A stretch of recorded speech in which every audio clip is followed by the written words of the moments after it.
Hello everyone. In this video, I'm going to consider a use case where I'm going to trigger a flow using the scripts.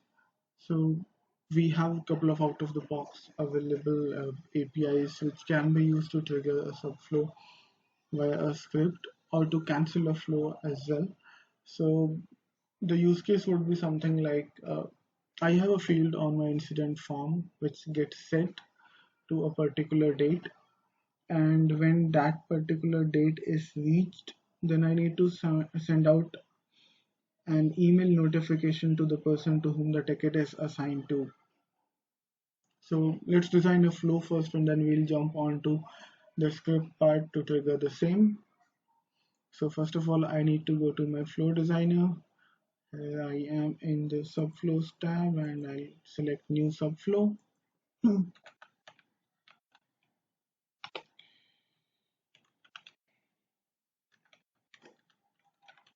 Let's say I need to trigger this on the resolution date, which is being set on the form. Let's select this as system user and click on submit. So since this is not a full-fledged flow but a subflow, I need to pass certain inputs and outputs over here. So considering the use case which I just said, the first thing which I need is the email to which I need to send an email notification. So let's say the variable name is also email, and I'll mark this as mandatory. And the second variable which I need is the date on which I need to send the notification. So let's change the type to date time,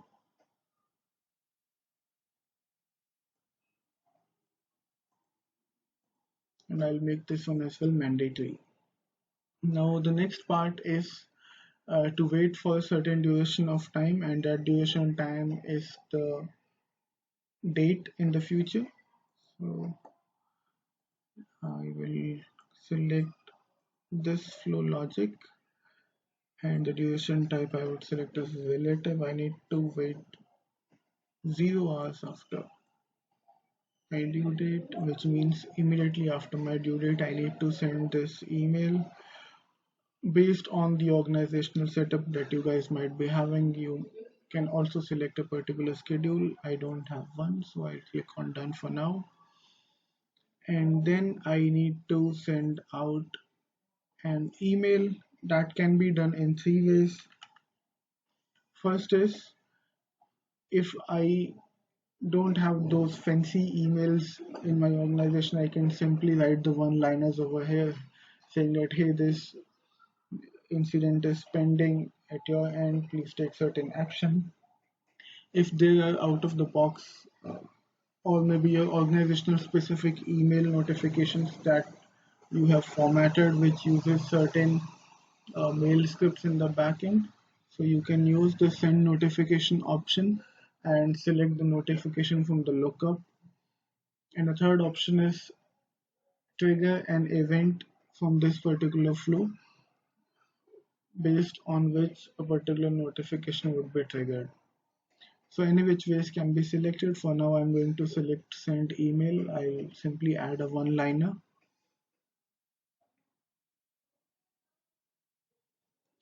And into I need this email which is available in the inputs.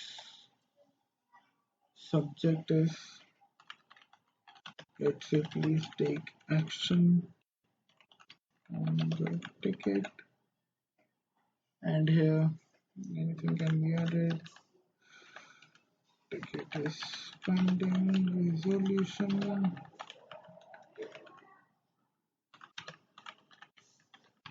Please take necessary action.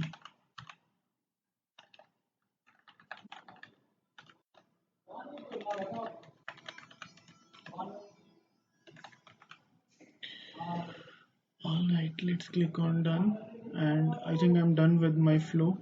Let's save and publish this one. And by the way, this is the new feature in Rome release, error handler. If you're expecting that an error can occur in your flow, you can simply add another logic over here so that it would be handled in the best possible manner. And while this is getting saved, let's jump on to our business rules to trigger this flow.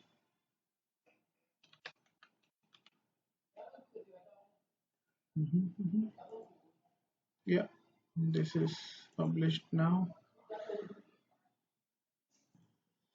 Let's click on new over here.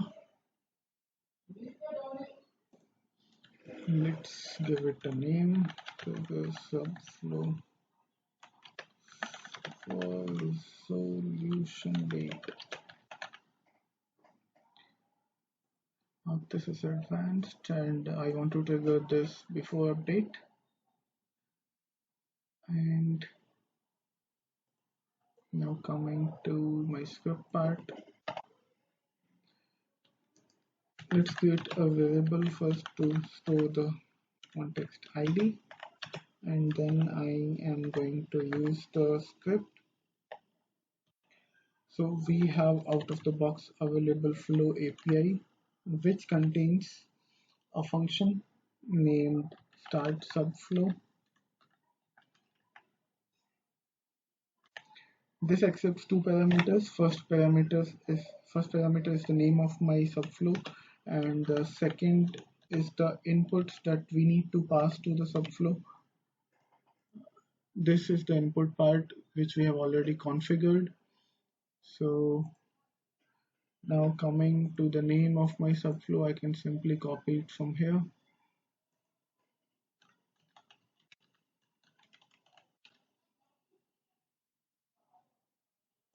This is the name, internal name actually. So first parameter over here is the name of the application and then the name of the subflow. Now my inputs is an object. So as you've already seen while I was designing the flow, there are two parameters that I need to pass. First one is the email.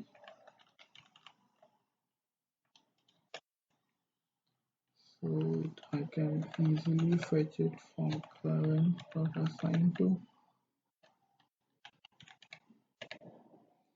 Second is the resolution due date. Resolution due date is a custom field which I have created just for this flow demo.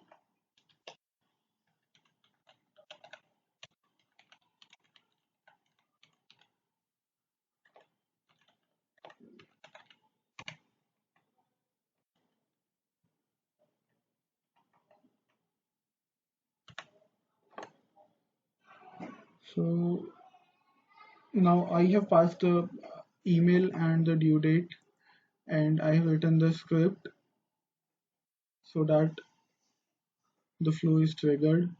Now we can also add a custom field to the form which stores the value of the flow, stating that okay, this is the particular flow and it is running for the incident record, so that if we have to find it, it becomes quite easy for us. So this is the field resolution flow context, and I can simply pass the context ID. Since I'm using before update, I don't need to use current.update in this case.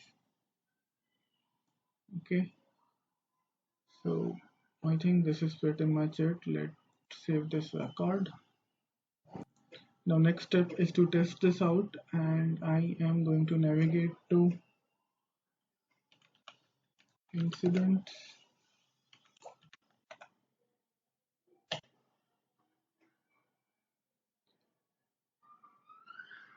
Let's create a new one, and I will also open the emails from the system log in the new tab. Let's say caller is able tutor demo subflow script.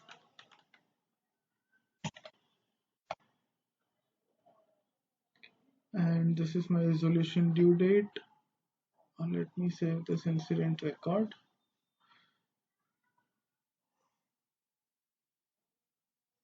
So by default it is being set to a date after 3 days.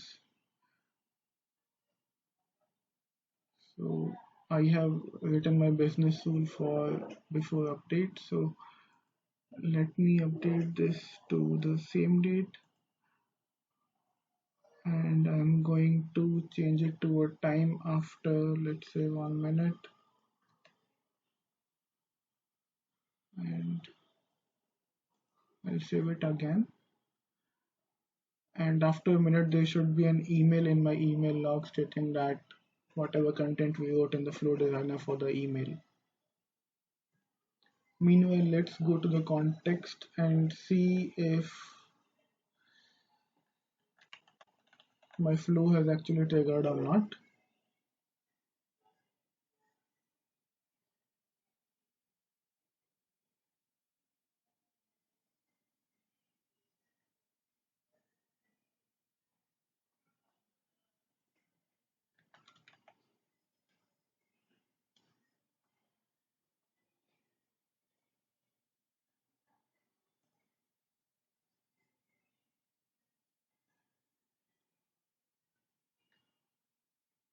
So it looks like it has not.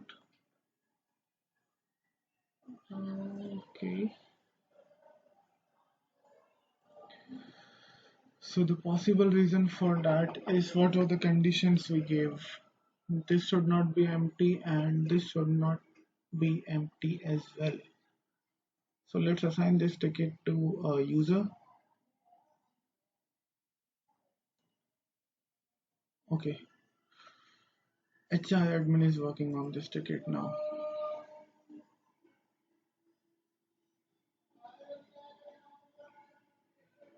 And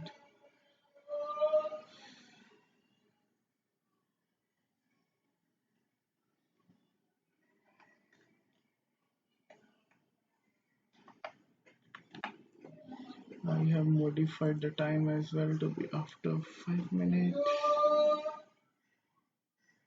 And we'll check now whether my flow is executing or not.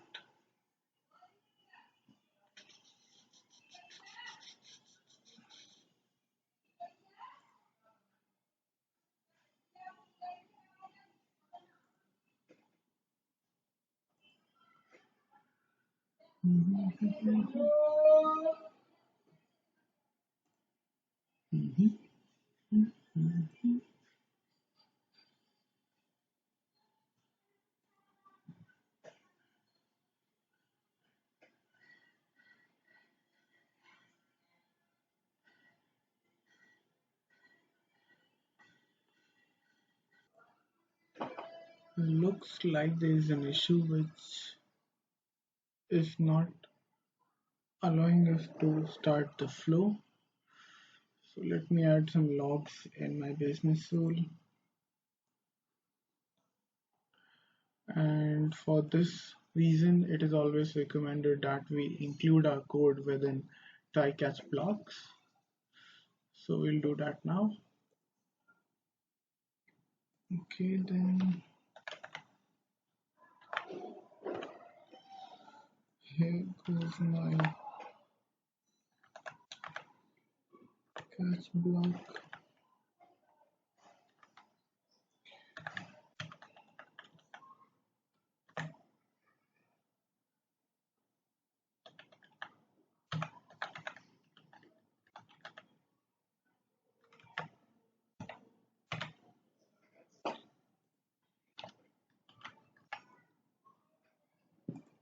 Okay, so if there's an error, we'll come to know.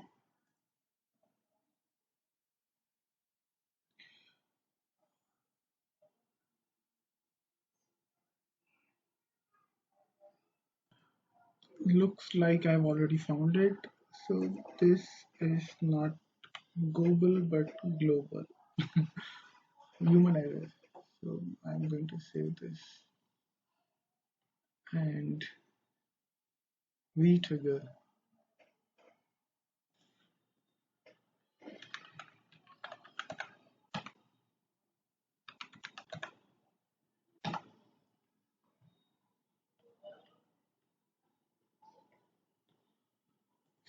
This is the incident that I created.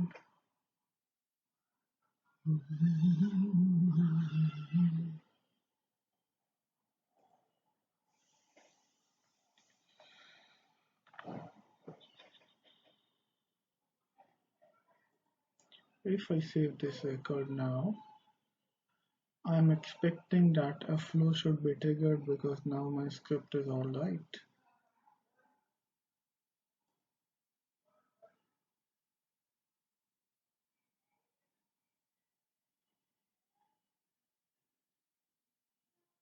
Yes.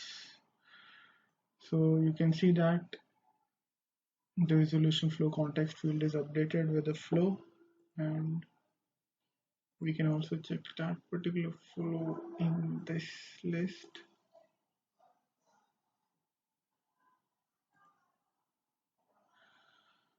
Let me add a few columns over here which will let us know the origin of this particular flow, whether it is related to an XYZ table or record or not.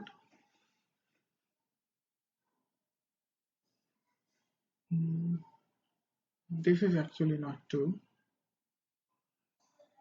So we need to populate the source record and source table as well while we are starting the flow via a script. So let's go back.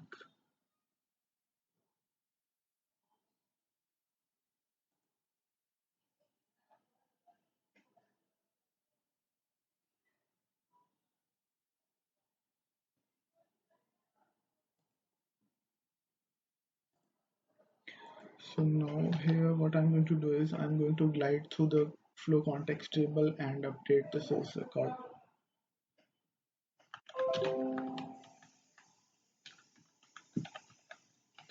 Ideally, I won't write this code in a business rule. I would write this in a script include and trigger the script include function over here.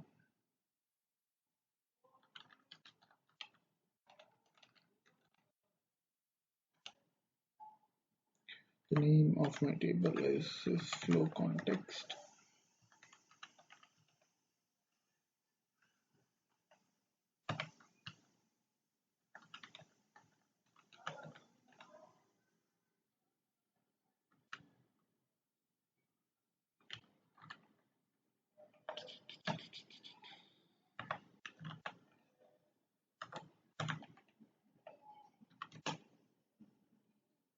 And context ID is actually the sysID.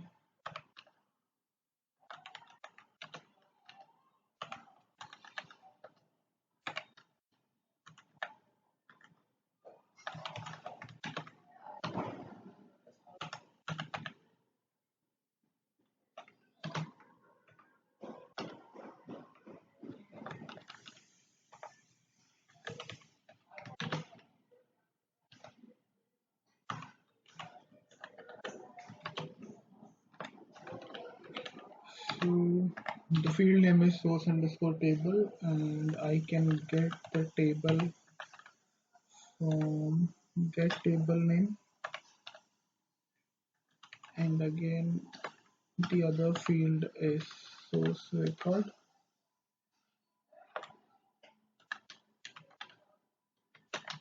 And here I can pass the current sysID.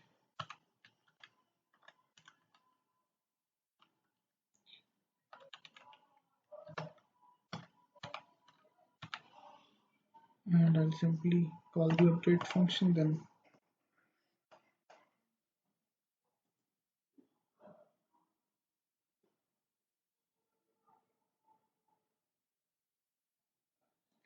And meanwhile, we can also check whether it is still waiting or it has executed.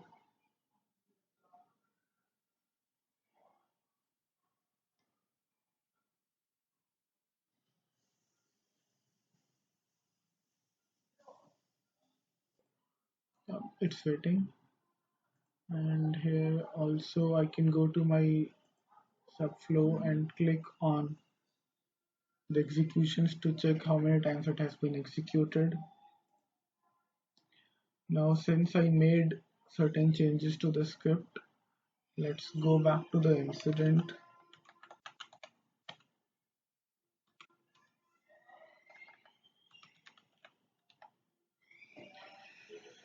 and change the resolution date again.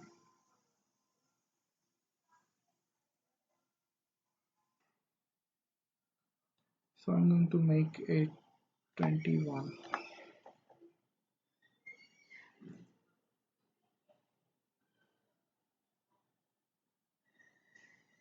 Now I expect two subflows to be triggered and both are in executing state. See, so this part is populated correctly now. Source table is incident and the record is this one. But here's the problem. When my resolution date was changed, or whether if I change the assign to as well, either of them changes, it triggers a new flow again and the existing one is also executing. So in such cases, we need to make sure whenever a new flow is started, we are canceling the existing flow if it exists. Okay, so we'll see in a second how we can do that.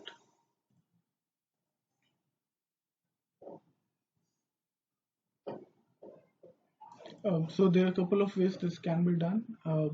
First is I can simply go to my business tool, the existing one,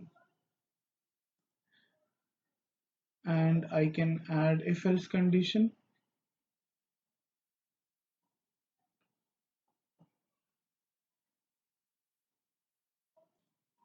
So that can be done somewhere over here before I call this function. So let's see how we can make use of that. So if gs.nil, and here I'm going to pass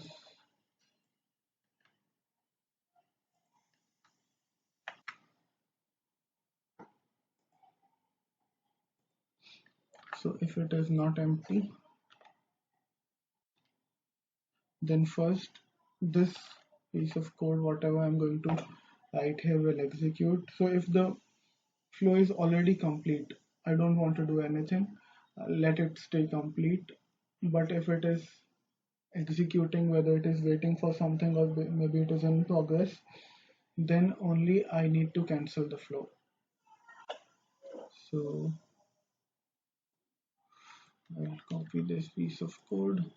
Again, in usual cases, I won't write this code in the business tool. I would be using a script include, but just for this demo to wrap up things quickly. So we can simply pick up this and pass it over here.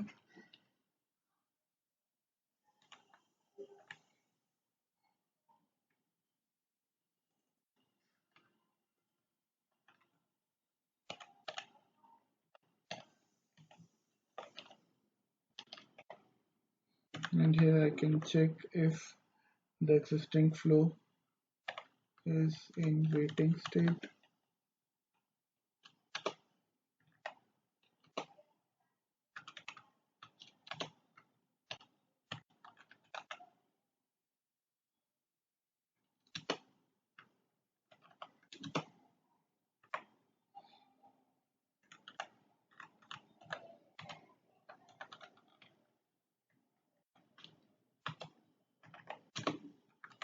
Oh, it is in progress.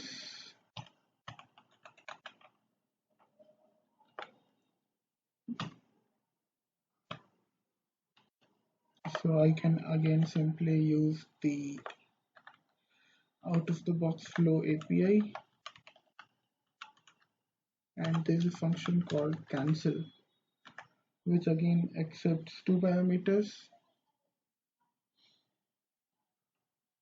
So first is the name of the flow. Uh, And the second one is the any comment you need to pass. For example,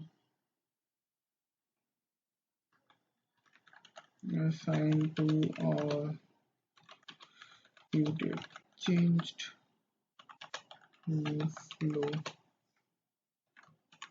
triggered, and here I'm going to pass the first parameter,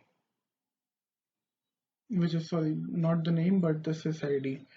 So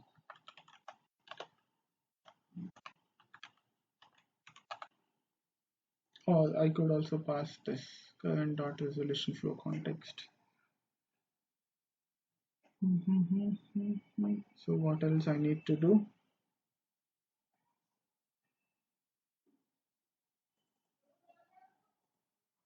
I can, once the flow is cancelled, I can simply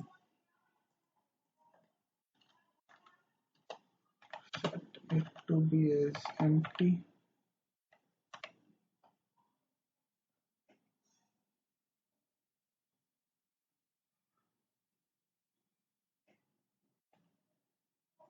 So let's save this. I'll create a new incident again.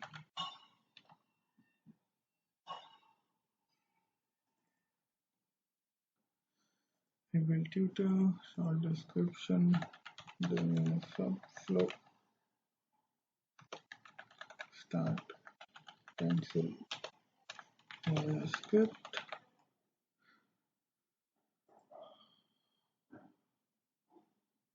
Okay. Okay, let's select and assign to. Save this incident. Nothing triggers on insert. So I'm going to update the date to the same date and after a minute.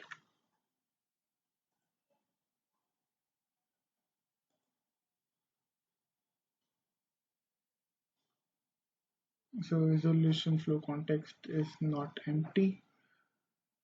There exists a flow. Let me refresh this list. And yes, this is the incident number 423. So matching.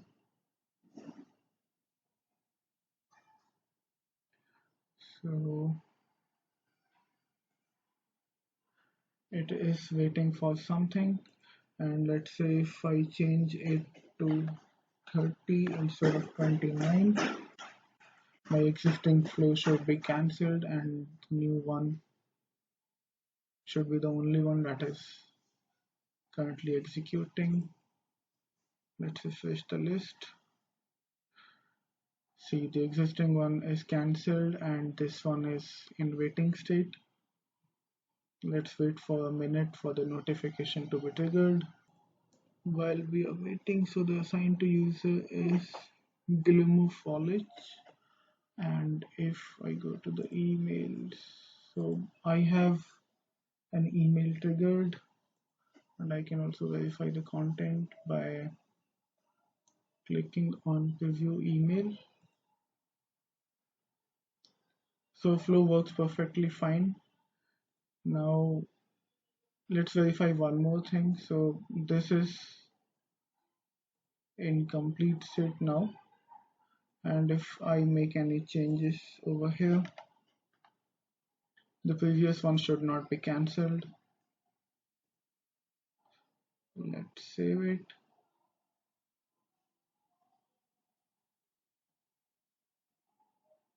And this is my flow context. Refresh the list. So there is a new one for this particular record, but the existing one, since it was already complete, it is not cancelled.